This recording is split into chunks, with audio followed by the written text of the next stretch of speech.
Martinez. I'm the director of the Desert Laboratory here at Tumamoc, and I'm thrilled to welcome you all here tonight for our monthly author series that we are doing in partnership with the Southwest Center and the University of Arizona Press. So we are thrilled to have a fan favorite here this evening. So it is my honor to introduce Melanie Martinez, who is currently a lecturer in the writing program at the University of Arizona, where she teaches first-year writing and food writing courses. She earned a BA in creative writing from the University of Arizona and an MFA in creative nonfiction from Goucher College. She is the recipient of 4th Genre's First Place Editors Prize, the Chris White Award, the Tucson Festival of Books Second Place Literary Prize, and the Arts Foundation for Southern Arizona New Works Grant. So she's won everything. And her moderator tonight is Logan Phillips, and he will be asking Melee questions, and they are going to be using a microphone, and so just raise your hand if for whatever reason you can't hear, and we will play with this. And again, thank you so much for joining us. And take it away.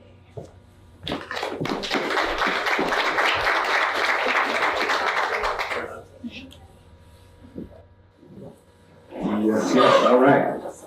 Thanks everybody for coming. Bienvenidos.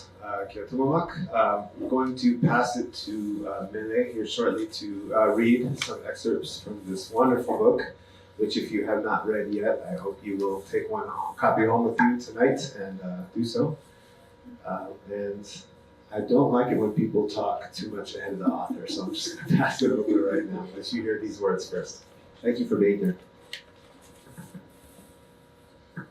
Hello everyone, thank you for being here too. Thank you to Logan for sitting and having this conversation with us. I'm really glad to have a friend do that instead of a stranger, which can be tough. I'm going to read a short piece from the end, towards the end of the book. I haven't read this one in public before, so sometimes that means something weird will happen to me. I don't know. I might get mixed up with my words or get a little emotional or whatever. So I hope that doesn't happen too much, but I'll give it a shot. This is called Salt. My father raises some old wood posts, plywood, and dilapidated green tarp in the corner of his desert property. He constructs a ramshackle ramada to house his cement brick altar, a concrete table with an arched nicho adorned with misshapen prayer candles, glassless framed pictures, plastic ceramic crosses, and soiled artificial roses in dollar store vases, the things that people have thrown away. He wraps the side of his new ramada with chicken wire. He builds 6 or 7 short raised beds lined in aloe vera shoots. At the entrance, he makes a door frame to hold the old wrought iron door, the one that was in the Molino, the one with the words "Al Rapido" welded into the metal. This is my father's new garden, a new place to occupy his energies. He visits the garden several times a day, starting early in the morning. He digs in the dirt, waters it with an old 5-gallon paint bucket, and talks to himself there among the trash relics. It becomes as routine as the grinder, so I begin to wonder if this is my father's ofrenda to the Molino, a way to pray and spin out little holy thoughts throughout the day like a Molino reborn. As I arrive at his West Side home, I don't have time to get out of my car before he even starts to tell me the news, the story, the latest. You know, I planted some carrots and beets in my garden, he says, rubbing the dirt from his hands on his old faded t-shirt. I put some real good soil, you know? Come take a look. He leads me to the garden entrance, and we stand there, glowing green in the shade of the warm tarp. Hey, let me explain something to you, okay? I was walking out of the garden the other day, okay, and I saw 2 huge rats. They ran up the side of the wall, just like that. He mimics rat feet with his fingers crawling up in the air. I scowl. The rats hide out in the decrepit 1968 Chevy Nova that my brother has abandoned in my parents' front yard. It was the car they drove when they were first married, and it has been passed around for a few decades. Ricky is the Nova's latest owner and has relinquished it to a patch of desert alongside the patio wall. Under the hood, The rats find a dark place to hide from the rattlesnake in their midst. Their long pink tails curl around nuts and bolts. They make a home out of a motor that no longer shrugs, out of cracking wires and vessels emptying of the remnant fluids.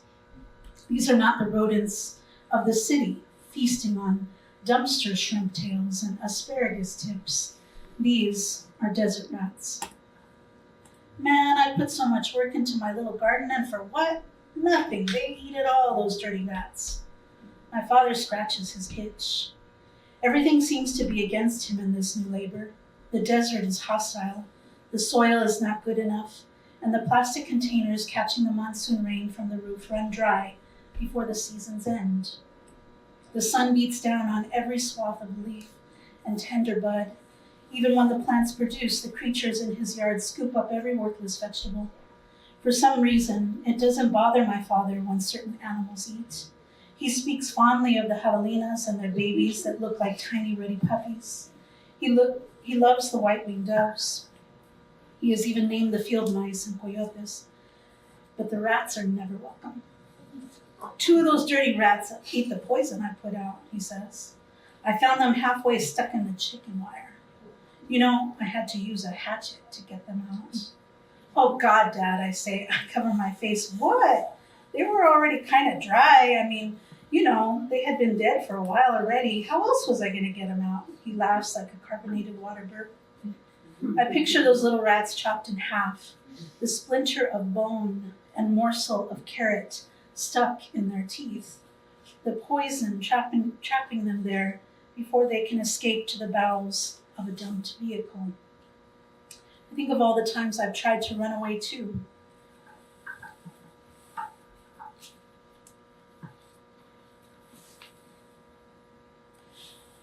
Piling up my deadly prize. I see myself in the garden. And there is distress. There is poison and deception. There's food and hatchets. I cower into these thoughts for a moment until I can walk away. My father follows behind me, still talking. I'm not going to weigh myself until the end of the month, he says. I want to lose 35 pounds. I'm supposed to be 165 for my age and height. You know that? I can name you 35 guys from Menlo who have died. You know, Bebo, Diego, Leo Jacobs, all those guys. I mean, come on. I don't want to suffer. I don't want to die like that. I got to do something. You know what I mean? I got to do something. He shows me the latest book that he rescued from the dumpster. This one is thicker than most. It's called Our Earth, Our Cure. I roll my eyes. He shows me the inscription on the first page. Dear Nina, something scribbled that I can't read. Love, Nelida. He explains that it's a personal note from the author, a note that seems to build credibility from my father, but the names, they don't match up. No matter, he points to the picture of the author on the book cover, a face he can trust. I went to that machine they have at Safeway, you know the one, that thing that measures your blood, he says. I got pre-hypertension. High-strung since forever, my father struggles to sit still long enough to explain what he thinks is the writing on the wall. Sometimes it seems like he's forgotten that something is coming for all of us, like that big yellow bulldozer. Already the world he knew is gone, and health books from 1974 are being thrown in the trash, so time is running out. The ink signatures are fading and the body is giving way. Stay away from fats, he says. Stay away from flour, carbs, sugar, salt. He counts them on his fingers. The worst one is salt, he says. Some things I know about salt. Masa doesn't taste like much without it. Too much can ruin a whole pot. Salt in the palm of a hand feels like holding ocean air. Salt kills the weeds in the garden. Salt preserves and purifies. Somewhere in the Bible it says, salt is good. Oh, I forgot to tell you. I put the barbacoa in the pit last night. He says, oh yeah? I say, you know my buddy Alejandro? No, I don't know him. You know Alejandro. He says to cook the meat without salt so it stays juicy. You can always salt it after, he says. I did it different this time. I didn't salt the meat before. Boy, is that meat tasty. I put about 20 bulbs of ajo and some oregano. He walks over to the refrigerator and pulls out a plastic bin with some of the meat. Here, taste it, he says, plunking the plastic bin in front of me. He takes the first bite. Man, he says, holding his finger and thumb together. Just right. I rest the cold, salted barbacoa on my tongue. I picture a hot plate piled with rice, beans, salsa de chile verde, a folded flour tortilla, a plastic fork. I taste the smoke. I squish the tallow between my fingers. I savor for only a few seconds before another stupid thought pops into my head. I'm too fat to eat. The thought sits low inside of me at first. When I think of other thoughts like these, thoughts like this makes me look fat, or I wish I could cut this piece off, or I'm too fat to go to the beach, I can hardly hold them long enough to see what they actually are. This time, something chases the thought to the top of my throat. I get still and keep it there. I hold it until I realize that someone told me a lie. And I believed it. I still think these stupid thoughts, and sometimes they cover me like a blanket of lies. My father takes another bite with his fingers and says, my grandfather made more barbacoa than you can shake a stick at. Did you know that? Oh yeah, I say, reaching for another morsel of meat. He used to cook the meat in my dad's backyard, you know, in the tinas. He used to stack the tinas up, some with barbacoa and some with nixtamal. He works so many hours, you know what I mean? He used to shred all that meat by hand. That's crazy, I say.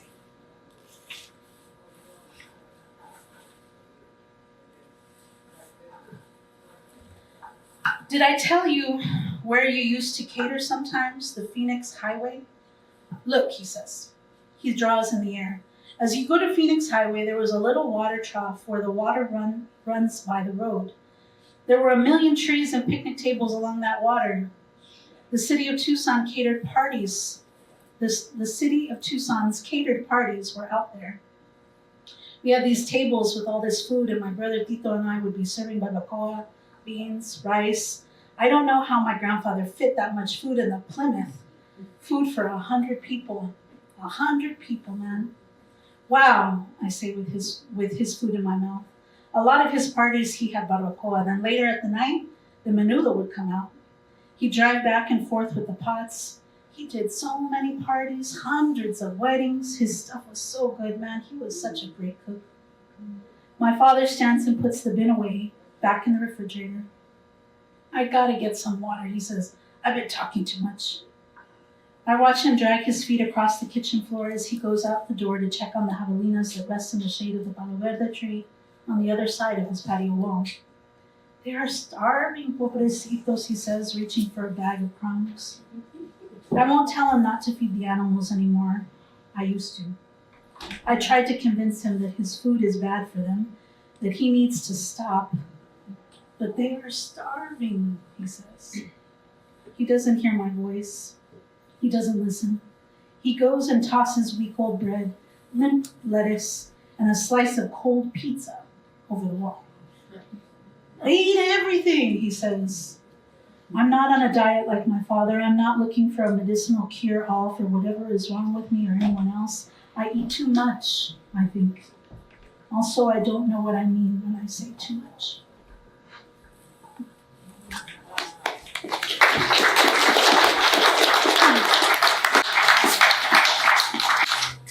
I'm so glad you read that piece, and we were so lucky to hear that piece. Not only because you don't read it often, but because it comes towards the end of the book, and it's a real moment of seeing your father, Tony, outside of the Molino, where most of the book we see him inside the Molino, inside the restaurant, working these endless hours, and here we see him searching for something to do in a lot of ways. And I find it really beautiful to see the way that his character kind of flourishes in that change. So to my mind, this book is an absolute Tucson classic. It sits on my bookshelf right next to La Calle by Dr. Lidio Otero, and next to Los Tucsonenses by Thomas Sheridan, and Disabled Ecologies, and Cadillac Desert. And it adds to me such an important people's history of downtown and of the West Side. And so I'm happy to get to talk to you about it. So if you haven't read the book, that's what you just heard was a vignette, which is more or less like a chapter. And there's those chapters and there's interspersed with poems from a character, the persona poems. And Melanie, I know this book took you a long time to write, and I know that there are many versions of it over many years, and you're writing around and towards and through these things for a long time. And so I'm wondering about when and how you came to the format where you ended up, where you have these kind of shorter vignettes. And as you all heard, they're very poetic. They read almost like prose poems in themselves. And so I'm wondering if you could tell us a little bit about how that happened for you. Yeah, that's a great question. I think probably I started to understand what the book could be structurally, like how it fit together. Not after writing all the vignettes and all the little pieces, but more after having found the character del pensamiento to help shape them. So in the book, there's two main narrative voices. One is my narrative voice, or I should say the person I was, that narrative voice, and then the other persona in there telling the story is a character called El Pensamiento. And I think to some degree I needed a conversation to do the book, and so he allowed me to converse with him. So it wasn't just me, it was someone else's bigger contextual framework for the story. But in trying to figure out how to piece it together, I used like some tools to like kind of map out pieces visually. And that was all the lines that went between each thing and connected to another thing was like the biggest, craziest olla of spaghetti you could imagine. Like it was so, all the noodles were touching another noodle. It was a little crazy. I have images of it still. I should bring those up when I teach in the writing class to show students like, this is how crazy it can get. So the brain, right? The memory, the dream that's in your mind, if you start writing them down, they are connected amazingly. But finding how they're connected can be really hard. So that took a while. It's amazing to me that you ever felt alone in writing this book, because there are so many people and so many voices, all seemingly kind of vying for page space in some ways. It's a big family and a lot of ideas about how things should be done. And another, I love that idea of like the spaghetti. You pull on one thread of the spaghetti and you find it connected to the entire plate. But that made me also think of something that I marveled at in this book is how do you write about these memories when they exist in different ways in different people's minds, right? Which truth is the truth that ends up on the page when you as a writer know that there are more than one truth to this particular story, and how was it that you kind of navigated that? Mm-hmm. Well, I certainly was trying to be respectful of whatever truth it was that was shared with me from my parents, my brother, my grandparents, my uncle, my aunts, all of the whole crew. Every time they would tell me something, I would either write it down or I would have audio recorded it. And if it was from really far before I started writing, then I would do my absolute best to imagine how they would say it. And luckily for me, my family repeats themselves quite a bit. So it's not hard to imagine because you've heard it 100 times. So just getting that down was like step one. And then I had to start to make decisions about whether or not I would comment on whether that was true. So sometimes I would sometimes I would say it and sometimes I wouldn't. And I think the moments when I knew for sure I had to say, I don't know if that's true, was when they were in conflict with each other. I had one part of the story where one of my family members explained to me a confrontation that my dad had with another family member, and I wasn't there. And, I just heard the stories, and that resulted in other rumors upon rumors upon rumors. So when it got too much in the weed of rumor, then for sure I wanted to say, yeah, I have no idea if this really happened. But the amazing part is actually not the truth of whether or not it happened. It's that that person believed that, or was feeling that, or acted, or lived their life as though that was true. So commenting on that or thinking about that, I think was just as powerful as if I had said, this is a fact. One of the other things that I feel like I was able to do was be critical of my own truth in that way. There's a couple of times in the book where I talk about this is what might have happened, this is what I remember happening, something like that. This is what they say happened. Nobody said this happened, right? So I get to have a few different versions of what it could be and to imagine, creatively imagine how the story would be told if any one of those perspectives was real. Thank you, and I think that adds such a richness to the book, because there is this capital H history, that we would expect when we were learning about a place in the past, and yet all of that history has that story in it, right? And so often they're conflicting, and so much goes unrecorded and unheard and changes over time. And so, I really respect the way that these different voices come through, and even the different terminologies that people use, right? This is the first book, and the first time I heard the phrase "barrio presidio," right? And even barrio Menlo, right? It's not a phrase you hear as much as Menlo Park these days. And so I think that kind of that the city seen from a person's perspective is what it was so impactful in so many ways. And speaking of the West Side, we are on the West Side right now. I want to acknowledge that. It's pretty cool to be on this side of the river, talking about There this. Should be a woo-woo. Yeah, that's right. That was your cue. I wanted to, Tumamoc, I love the way that Tumamoc is and is not of the West Side in these ways, right? It's like, on the one hand, it's part of the university, and so it can kind of feel from the outside sometimes like the city on the hill, and in other ways, it's been kind of very much claimed by the West Side, right? And we see that the folks that walk the hill, it's like very representative of the demographics of Tucson.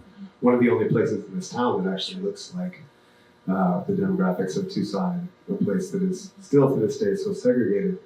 And so I wonder if you just wanted to comment on,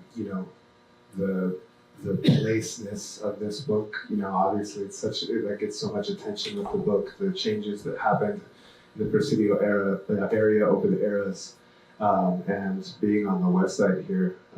I just noticed on the way over they're getting all new street pavings. That's really exciting. Yeah, on the way over, I drove by my grandparents' former home, and that's one of the streets that I was like, boom, boom, boom, boom, because it's getting new paving, and they painted it a different color.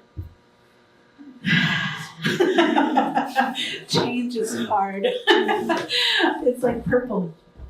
It still looks nice, but it's like, oh, that my nana would have never done. I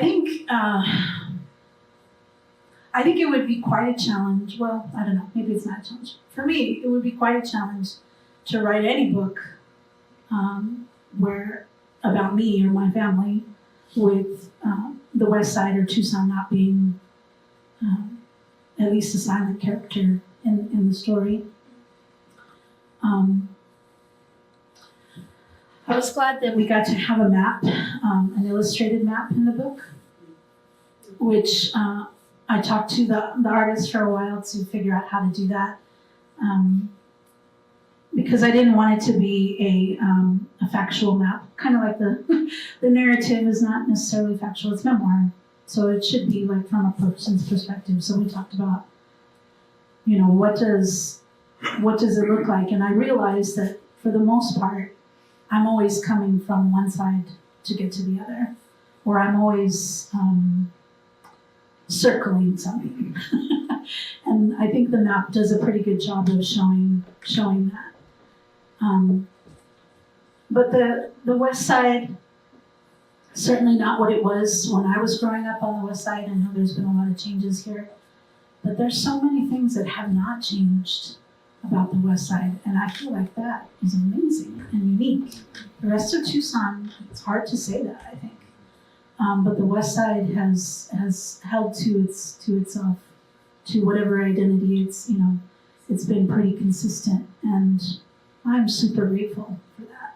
I think when the city starts to look so different that you don't recognize it anymore, which is what my dad is experiencing for sure, then I can't imagine how lonely that starts to feel. And I think my dad knows that feeling, and other people in my family know that feeling. And it doesn't seem to matter if they drive around in circles either, because my dad does that every day. Watch out for him. If you see someone in a dumpster, it's probably my dad. So, just driving around and driving up and down streets and remembering what used to be there, that kind of thing is a pretty regular practice for him. And I think it is for a lot of people, especially his age or from his generation. And I think it's like maybe a last-ditch effort to hold on to what used to be here, what's still here. Like, let's continue to celebrate that. And the desert, of course, is part of that. It's a huge part of that. There's a reason why my dad built our house where he built it near the end of 36th Street, so in that Paradise Mountain area. And it wasn't just because that would make him, a foothills guy. It was because there's nothing you can't. I mean, it's so beautiful. There's no place where you can replicate that. It's just incredibly gorgeous, even when he messes it up with his stuff that he makes. It's still really gorgeous. And so I'm grateful that I still have access to that, because my parents still have a home, and so whenever I want to, just like I do in the book of kind of escaping, I can still just drive up that road and look over the wall, and there it is.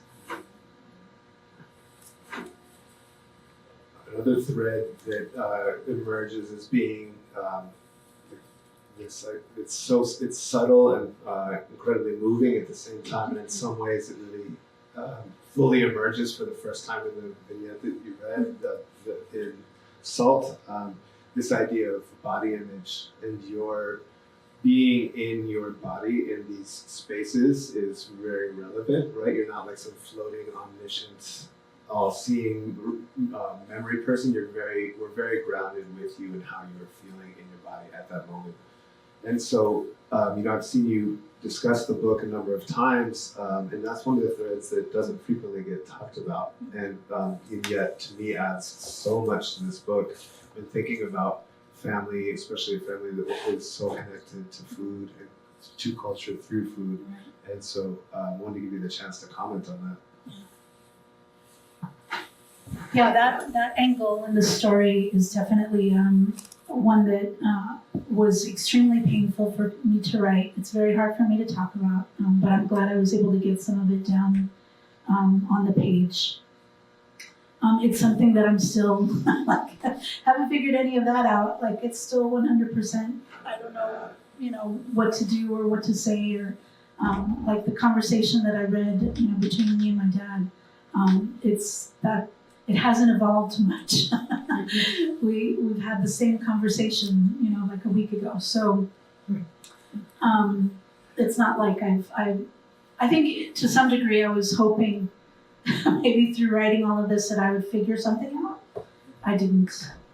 That was one of the things that it was enough, I guess, for me to be able to say, I don't like my body, and I'm force-fed on a regular basis, and I don't want to diet, and I want to diet, and I'm fat, and I'm not fat, and all of these very, very crazy, thoughts. I hope it's clear in the storyline that it didn't just come out of nowhere, that it came from somewhere, and that the people who were in my family, who I love dearly, who are kind of like passing it on like a virus, they just like my dad, they're not meaning to be hurtful per se, although they could use it as a weapon. I don't think they do. But it's certainly like it's something that wells up some anger in me that I haven't been able to fully express. So what I have on the page right now is maybe like the first step of this program. I don't know. The first step, and then maybe I'll deal with anger at some point, or other aspects of my confusion with it. But I am very grateful, though, that being able to write a book about food, or a book about a place where the food was the main, it was the main thing. I cannot get away from talking about how it affects me psychologically, how it affects me physically, and there's so much opportunity in that. And unfortunately, I think food writing in general gets glossed over, like literally like the picture is so glossy of that food. It gets so glossy, and it's so it's like, don't we know how to talk about pleasure? Do we know how to talk about pleasure? Or do we just want to have it? It's a little bit of that. So I know a lot of people want to talk about my dad's food. I do too. It was good. The food was good. The chile con carne was amazing. Everybody loved it, right? But that's not all that there is. There's a lot of chile con carne can do some things to you. So, and I don't mean just physically. Like there's some things that come with that, with being brought up in a kitchen, especially a kitchen where there is no such thing as, a little serving. All food that my dad made was, for hundreds of people, all the time. All the food I saw was in ginormous quantities. So yeah, I think I'm still dealing with the effects of that and trying to understand how it pertains to me, how I move forward with that, all of those things. And the relationship between me and my family members regarding that is a whole other, wormhole to go down. And I just barely kind of graced the surface a little bit with my dad. And I don't know if I want to write about that anymore per se, but I'm glad I was able to get the little bit that I got in this book. And I think that's when I used the word poetic earlier, I don't mean that as shorthand for like a beautiful flowery language only, right? I mean it also in a way in which a poem that has all the answers is a very boring poem, right? A poem that is unstable and questioning and has space in it for the reader is a poem that to me reflects more like life form. None of us have that figured out. I don't think the thing you just mentioned, I don't think there's a person here that has that figured out, right? And so the way in which your writing leaves space for that to happen, I mean, there's this line in Salt where you say, somebody told me a lie and I believed it. And that line alone opens up a whole world, right, of thinking about the way that these things echo across generations, like viruses, like as you mentioned, or and there is this other in the book that is always kind of there, whether it's Los Muertitos underneath downtown, right, or whether it's El Pensamiento, this other voiced character who's kind of observing everything. There's another line at some point that is refers to like a face being what is hidden from me, covering its face. This idea of this other, and so what I wanted to ask, what was your relationship to not knowing and things that you would never be able to know in writing this? How do you deal with and you do such a masterful job of leaving space for it. So how do you not explain away the magic, I guess. I want to know. First one. Oh, also fair warning that I am going to say, are there any questions here in a moment? And then we can all feel awkward together. Or we can have a couple people ask a couple quick questions. No comments, just no and no. Yes. No and no. Yes, no comments, just questions. Okay. My legs are cold. That's why I don't know. Really? Oh, okay. What were your questions? Glad you did at the end. One of the things that I think I was just kidding. One of the things that I think helped me at least start to engage with unknown, at least for the storyline, was I was thinking, when I was pretty young, writing some of the first parts of this book, one of the very first sections I wrote was Ghost. And that was my way of thinking, like, what do people want to hear? What does my audience want to hear about El Rapido? Oh, there's a ghost, right? Is there a ghost? I don't know if there's a ghost.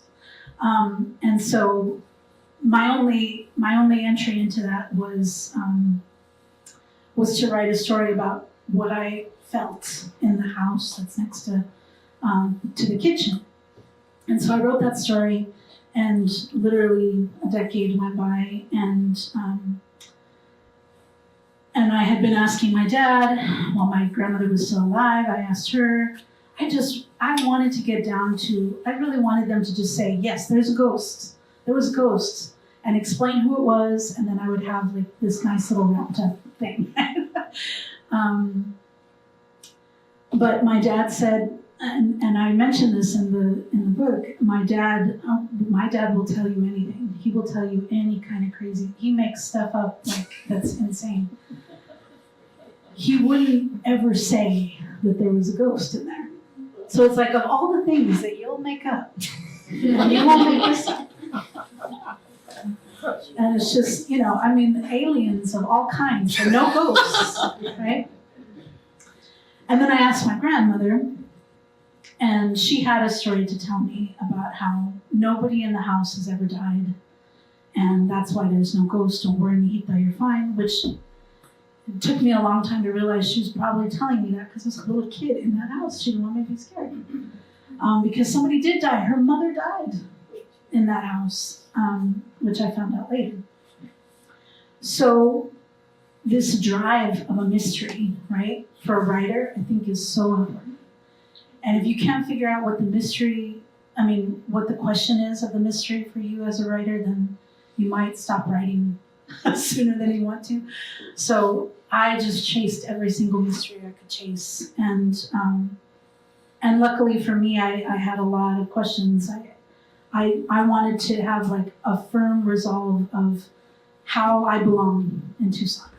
I wanted to have a full resolve of why my family, has had a meaningful impact on the history of Tucson. I wanted a full resolve of, yes, people loved El Rapido and it mattered. I wanted all these things. And then it started to get into the stuff that's more personal too. And so these mysteries help drive the story. But then when you feel pressured to finish the story and you don't have the answer to the mystery, then it forces you to have to look at something else. And so it's a nice way to force you to look at something else. Certainly the concept of faith was a big one as well. I was, in the story I'm writing about how much I just want anybody to tell me, is any of this stuff that I'm forced to do every Sunday and every day at school, is any of it real? And they refuse to tell me. They just refuse. But they didn't actually refuse to show me, they just refused to tell me, right? They didn't want to talk about it in language, but they would show me. My grandmother would never engage the conversation of whether or not God exists, but she's praying all day long. So there's your answer, right? So I had to figure some of those things out on my own, and I could not rely on people to just easily give me, what I wanted. And it took a long time. That's part of why it took so long to write the book. To this day, I still don't know exactly why El Rapido closed. My dad has had many different versions of the story of how it happened. But I know gentrification played a role because that's not a mystery. We have Lakaya to tell us that's not a mystery. We have all kinds of things to show us that that's not a mystery. But, nobody from my family lives in that neighborhood anymore, even though it's a really ideal place to be. So there's other ways to find the answers, or at least some aspect of the answer. So, just chasing down these mysteries and realizing they're vapor in my hands, and then once you start to realize that, then you start to, I think, you start to appreciate the process of just searching, and how valuable that can be as a writer or just as someone who's thinking, dreaming, those kind of things. And that is such a beautiful way to be in the world, and that is the way that this book truly explores this place. All right, questions? Yes? I have a question, except you just answered it, I think. I wanted to know why El Rapido closed. Yeah. So in the book, I talk a little bit about some of the things that happened around that time. There's a few facts, but there's no answer, right? So my dad, I know for sure that my dad owed $4,000 at the end of December 2000 in some form of a tax. I don't know. I've asked him so many times, but he doesn't use the language of tax people, so he doesn't know what it is either. Like he just would explain it to me the best he could. And I know for sure that the person who did his taxes, did his payroll, all that stuff, did go with him somewhere to some government office and ask for a payment plan or something. And they said no. And he didn't have $4,000. So that was the straw that broke the camel's back. There was a bunch of other things, of course, leading all up to that. But that was one of the big things. Why my dad didn't ask for help, why he decided not to get a loan to cover that, short term, I'm not really sure. I don't even know if my dad knows. But that was definitely part of it. I think my dad slowly was starting to see how things were changing, obviously, in downtown, and he was not going to be able to compete. That was definitely a part of it. Like just general business, when a business goes down, kind of things were also happening. In the 90s, many businesses left downtown Tucson, so he was part of that, basically at the end of the wave of that. And another part of it, which is really hard actually to talk about, and it's still painful, I think, to my dad in some ways, or our family is just unclear about it, is the fact that my dad wanted at one point to turn it into a real restaurant, what he called a real restaurant. Because if any of you have been to El Rapido, there's no place to sit. You order your food and you walk out and you sit on the sidewalk, or you sit somewhere else. And so he wanted to open up the house, the adobe house that's next to El Rapido, for that, which was owned by his aunts, my great aunts. And they said no, they wouldn't allow that. So that, I think, over time started to maybe wear on him, there's no growth, this is it. And I think he felt he felt very invigorated by doing things which is way more popular now, pop-ups and the markets. My dad used to sell tamales at the farmers markets all the time. In fact, most people knew him there and would go and buy his salsa there when they didn't want to go downtown. They would go to the farmers market. And so he was doing that for a while. He was doing catering for a long time, even after El Rapido closed, those two things. So I think he was trying to morph the best way he could, even though he was not someone who understood how those changes happen. But he was just trying to adapt. My dad was doing his best to adapt to what could happen. But getting down to the bottom of why did it change, I feel like that's just never gonna be a complete answer for me. We're actually just out of time. We want to give you a few minutes to absolutely buy this book on your way out. It is 30% off out at the table, so this is the cheapest you will find it. So if you don't need another reason, that could be your reason. But yeah, I just wanted to comment to close that I think the book does, that is the central mystery of the book in some ways, right? And it is the kind of the unknowable center that it kind of revolves around. And yet I think the book does answer it and, shows how things change over time, and what we treasure in Tucson doesn't exist in a vacuum, right? Like this, you can't love this food and also not love the people who produce it. You can't love this food and not support policies that allow the people to stay in a place where that food is able to be made, right? So it's all connected, and it goes from generations past when they were selling the masa door to door for 10 cents a pound or something like that. And there were folks who were there and were ready for that lifestyle. And then you see how things change over time. And so I think that's one of the things that from looking from the outside, looking at it, I think that the book makes a really strong case for putting our money where our mouths are, and really supporting the folks, especially in these times, that really need support when it comes to what we treasure about the place where we live. So thank you for coming.